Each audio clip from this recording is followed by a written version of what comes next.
Hello বন্ধুরা, শুভ সন্ধ্যা সবাইকে। তোমরা সবাই কেমন আছো? আমি খুব ভালো আছি। তো আমার চ্যানেলে সবাইকে স্বাগত। তো এখন আমি আছি ছাদে। তো নিচে গিয়ে আমাদের যে বান্ধবীদের রুমে চলে গেছিলাম। তো তাদের রুমে গিয়ে যে ওরা ওখানে ছিল, তো আমাকে ডেকেছিলো বলে আমি গেছিলাম।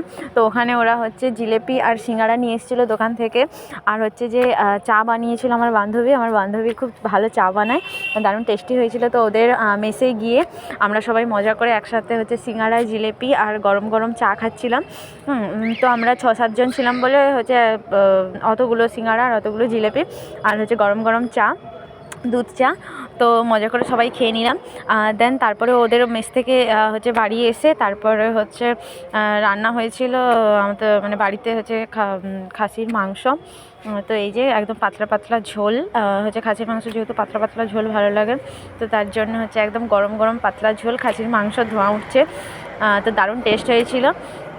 তো আমার মা রান্না করেছিল, আমার মা কিন্তু খুব ভালো রান্না করে, তো দারুণ লাগছিল খেতে। তো মাংসটা ভালোই হয়েছিল একদম। মানে প্রথমে আগে প্রেশারে সেদ্ধ করে তারপরে মশলা কষিয়ে কড়াতেই হয়েছে। তো মাংসটা কিন্তু দারুণ টেস্ট হয়েছিল। তো কেমন হয়েছে ভিডিওটা প্লিজ কমেন্টে জানাবেন। ভালো লাগলো অবশ্যই সাবস্ক্রাইব করে পাশে থাকবেন। টাটা।